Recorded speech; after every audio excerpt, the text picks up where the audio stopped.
2019년 삭발 집회까지 불사하면서 철도 연장의 꿈을 이루었던 포천 시민들이 이번엔 철원군과 힘을 합쳐 고속도로를 연장해달라고 목소리를 높이고 있습니다. 김동연 경기도지사가 주요 공약인 경기 북부 특별자치도 추진을 예정대로 진행하겠다고 밝혔습니다. 김 지사는 특별자치도 설치를 위해 조속히 청사진을 만들겠다고 말했습니다. 경기도와 경기 북부 10개 시군이 지역경제 활성화를 위해 공동 투자 유치에 나섰습니다. 도는 바이오와 미래차 등 신산업 분야 새싹 기업을 유치하는 생태계 기반 조성을 제안했습니다.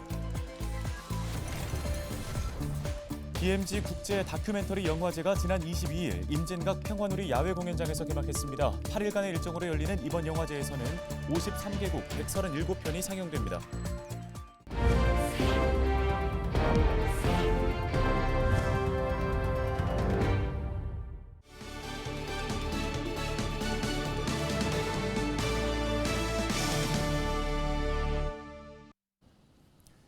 여러분 안녕하십니까? 헬로티비 뉴스 시작합니다.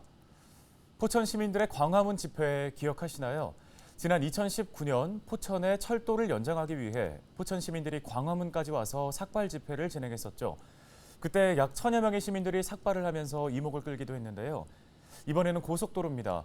포천만이 아닌 철원군과 힘을 합쳐 고속도로를 연장해달라는 목소리를 내고 있습니다. 어떤 이유에서인지 김소영 기자가 취재했습니다. 지난 2017년 6월 개통한 세종 포천 고속도로입니다. 총 길이는 121.7km로 포천 신부가이시를 종점으로 하고 있습니다. 개통 이후 신부가이시와 국도 43호선이 겹치는 구간에 차량이 몰리면서 정체 현상이 빚어지자 포천시는 고속도로 연장 추진에 나섰습니다. 시는 세종 포천 고속도로를 연장해 철원을 거쳐 원산으로 이어지는 고속도로 연장을 정부에 건의했고 정부는 지난 2월 제2차 고속도로 건설 계획에 포천 철원 고속도로를 반영했습니다. 고속도로가 건설되면 수도권 북부 지역의 교통난 해소와 철원 지역의 지역 경제 활성화에 도움을 줄 것으로 기대하고 있는데 속도를 내지 못하고 있습니다.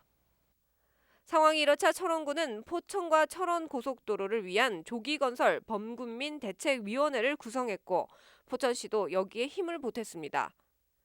지난달 두 지역이 함께한 걸기대회를 시작으로 고속도로 조기 착공을 위한 23만 서명 운동을 시작하고 업무 협약도 맺기로 약속했습니다. 그래서 우리는 한 20여 킬로 정도 이제 그 연장이 되는 건데 2개 내지 3개 IC가 생겨요. 포천은 북부의 어떤 균형 발전을 위해서는 꼭 필요한 사업이기 때문에 저희가 전 시민의 총 그 뜻을 모아서 서명운동 받아서 국토부 또 기재부에 건의할 그런 계획으로 추진하고 있습니다. 접경 지역, 군부대 주둔, 훈련장과 사격장 등으로 인한 주민 피해 등 지역 상황이 닮은 포천시와 철원군. 두 지자체가 힘을 모아 포천 철원 고속도로 조기 착공에 힘을 실을 수 있을지 관심이 모아지고 있습니다. 헬로티비 뉴스 김소영입니다. 네, 철원 군민들 중에서 경기 북부로 출퇴근하는 분들도 많다고 하네요. 생활권이 거의 수도권과 맞닿아 있어서 포천 시민보다 철원 군민들의 바람이 더 큰 상황이라고 하는데 이런 가운데 23일에는 두 지자체 간의 업무 협약이 있었습니다. 이날 포천시와 철원군은 세종 포천 고속도로 철원 연장 조기 건설을 위한 업무 협약을 체결하고 공동 건의문을 채택했습니다. 철원군청에서 진행된 업무 협약식에는 백영현 포천시장과 이현종 철원군수, 최춘식, 한기호 국회의원 등 관계자 20여 명이 참석했습니다.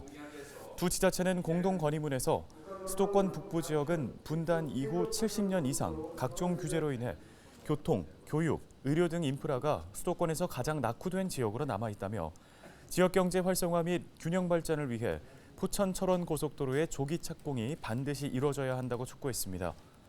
세종 포천 고속도로의 철원 연장은 신북 IC에서 철원 IC까지 26.5km를 잇는 사업으로 총 1조 1,703억 원이 투입될 것으로 예상됩니다. 다음 소식입니다. 김동연 경기도지사가 주요 공약인 경기 북부 특별자치도 추진을 예정대로 진행하겠다고 밝혔습니다. 경기도의회 임창희 의원은 도정질의에서 경기 북부 특별자치도 설치를 위해서는 특별법 제정과 수도권 정비계획법 개정을 위한 비수도권 설득 등의 난관이 있다고 우려했습니다. 이에 대해 김 지사는 지난 20년간 경기 남북부의 심한 격차로 재정적 확충을 한 뒤에 분도를 추진해야 한다고 말했다며 그 논리대로라면 경기 북도 설치는 영원히 이루어지지 못할 것이라고 밝혔습니다. 따라서 경기 북부 특별자치도 설치를 위해 빨리 청사진을 만들고 지역별 발전 계획을 수립하며 주민들의 의견에 따라 추진하겠다고 답했습니다. 경기도와 경기 북부 10개 시군이 지역경제 활성화를 위해 공동 투자 유치에 나섰습니다. 경기도는 북부청사에서 의정부와 양주, 포천과 동두천, 연천 등 북부 10개 시군 투자 유치 담당자와 투자 유치 협력 간담회를 가졌습니다. 도는 이 자리에서 민선 8기 투자 유치 방향과 전략을 발표하고 투자 유치 성공을 위한 대응 방안을 제시했습니다. 주요 방안으로는 경기 북부 지역의 부족한 산업시설 기반을 극복하기 위해 바이오와 미래차 등 신산업 분야 새싹 기업을 유치하는 생태계 기반 조성을 제안했습니다.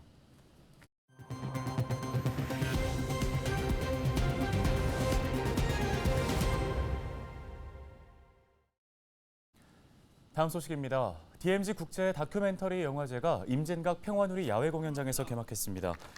8일간의 일정으로 열리는 이번 영화제에서는 호주의 킵스태핑을 개막작으로 12개 상영관에서 53개국 137편이 상영됩니다. 상영작 가운데 80여 편은 다큐멘터리 전문 인터넷 동영상 서비스를 통해 관람할 수 있습니다. 올해는 모두 4개 경쟁 부문에서 6개 부문을 시상하고 강연과 포럼, 스페셜 토크 등 다양한 프로그램이 마련됩니다. 비무장지대의 생태와 평화 예술적 가치를 알리기 위한 DMZ 평화예술제 렛츠 DMZ가 오는 24일 임진각 일원에서 개막합니다. 개막식에는 런던 로열 필하모닉 수석 부지휘자인 그레고리 노박과 경기 필하모닉, 도내 시립합창단이 참여해 클래식 선율을 선보입니다. 또 다음 달 말까지 실력파 가수들의 피크닉 콘서트와 32명의 국내외 작가들이 참여하는 DMZ 아트 프로젝트가 열립니다. 이 밖에 DMZ 마을 투어와 영화, 토크 콘서트, 이북 음식 체험까지 다양한 행사가 마련됩니다. 경기도가 반려동물과 식물을 체험할 수 있는 문화 행사를 개최합니다. 24일부터 이틀간 경기도 북부청사 평화광장에서 열리는 이번 행사에서는 다양한 동물과 식물을 만나보는 전시 프로그램은 물론 나만의 동식물 그리기, 반려견 타로 체험 등이 진행됩니다. 또 반려동식물과 함께하는 전문가 특강과 동식물 보호를 위한 홍보관 등이 마련되는데요. 이 밖에 포토존 이벤트와 매직쇼, 퓨전 밴드 공연 등 다양한 부대 행사가 펼쳐집니다. 각 지자체에서는 시골 등 교통 소외 지역에 사는 환자들을 위해 다양한 방문 건강관리 프로그램을 운영하고 있습니다. 특히 어르신들의 만족도가 높다고 하는데 하지만 대면 진료가 원칙인 의료법의 특성상 진료 행위는 엄격하게 제한되고 있다고 합니다. 최근 만성질환자를 중심으로 비대면 진료 도입 논의가 활발한데요. 관련 소식을 전소연 기자가 취재했습니다. 하반신마비 환자인 오진호 씨, 거동이 불편한 오 씨는 한 달에 한 번 집으로 찾아오는 방문 건강관리 프로그램이 늘 기다려집니다. 혈압과 당 수치 확인부터 간단한 운동법까지 알 수 있어 큰 힘이 되고 있습니다. 운동기구 저한테는 큰 걸 못하니까 이렇게 작은 걸로 이렇게 하라고 추천도 해주시고 하셔가지고 도움이 많이 됩니다. 코로나19 상황이 나아지면서 각 지역 의료원이나 보건소에 방문 건강관리 프로그램도 활기를 띠고 있습니다. 몸이 불편하거나 당뇨나 고혈압 등 만성질환자, 의료기기 사용이 익숙지 않은 어르신들까지 서비스를 이용하는 사람도 다양합니다. 하지만 방문 건강관리 서비스는 의사의 진료나 처방은 받을 수 없어 소외 지역에 거주하는 어르신들은 늘 아쉬움이 많습니다. 한 달에 한 번씩 가서 혈압 재고 약 타고 있는데 꼭 가야 돼요. 그게 병원 처방약이 없으면 약을 안 줘. 혈압약 먹고 청신약 먹고 관절약 먹고 여기서 버스 타고 나가서 또 버스 터미널까지 춘천 버스로 가는 거예요. 거동이 불편해 병원에 가기 힘든 환자가 늘고 있다 보니 비대면 진료를 법제화해야 한다는 움직임도 커지고 있습니다. 매번 같은 약을 타기 위해 먼 병원까지 가는 농촌 지역 환자들의 불편을 줄여주자는 겁니다. 지난해에는 비대면 진료를 제도화하자는 내용의 의료법 개정안도 발의됐습니다. 초지는 대면을 하지만 그 이후부터는 만성 질환에 한해서 1차 의료기관 중심으로 자기 지역을 중심으로 비대면 진료를 허용하게 된다라면은 우리 국민들의 보건의료 서비스가 크게 향상될 것이라고 생각합니다. 하지만 의료계의 입장은 다릅니다. 비대면 진료가 활성화될 경우 만성 질환자는 오히려 합병증 관리를 소홀하게 할 수 있다며 반대 목소리를 내고 있습니다. 현재 발의된 비대면 진료 관련 법안 역시 모두 국회에 계류 중인 상태입니다. 코로나19를 거치면서 비대면 진료에 대한 수요가 높아진 가운데 향후 소외 지역 주민들을 대상으로 관련 규제가 완화될 수 있을지 관심이 쏠립니다. 헬로티비 뉴스 전소연입니다.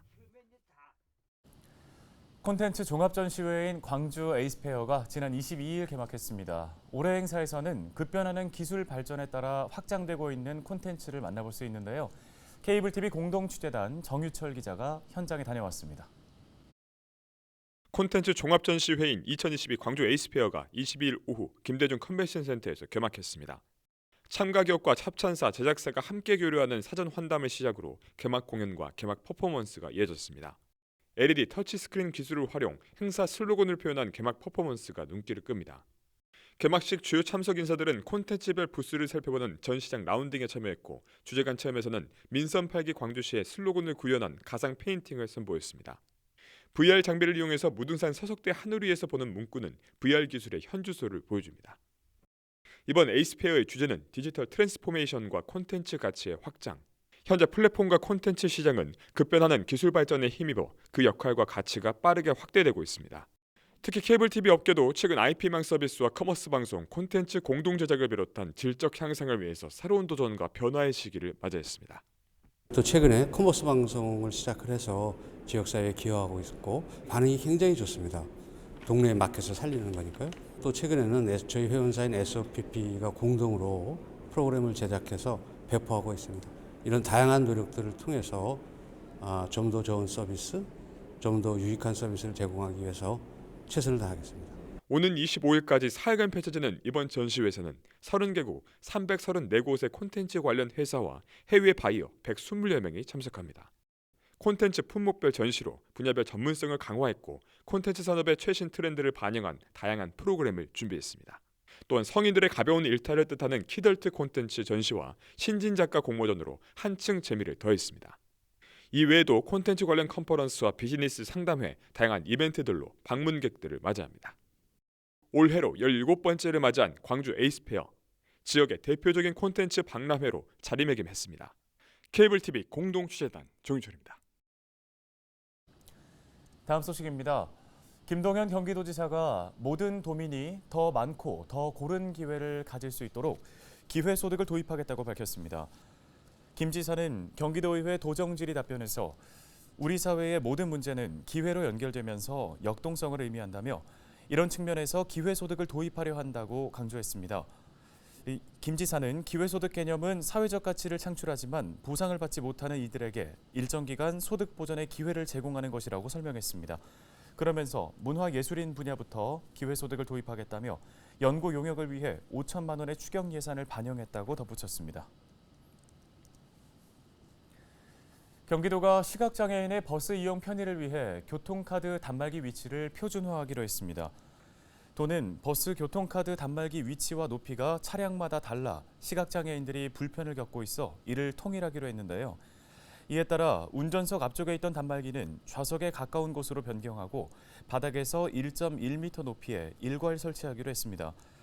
도는 시군 수요 조사 등을 고려해 올해 고양시 등 9개 시군 시내버스 1,027대를 대상으로 단말기 위치 표준화 사업을 추진합니다.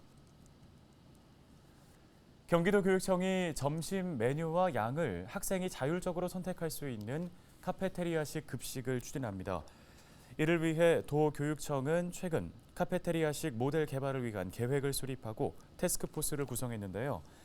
다음 달부터 석 달간 운영되는 태스크포스는 학교 관리자와 영양사, 교육지원청 담당자 등이 참석해 현장 의견을 수렴한 뒤 내년 사업비를 편성할 방침입니다. 현재 카페테리아 급식과 비슷한 형태로 자율 배식대를 운영하는 도내 학교는 26곳입니다.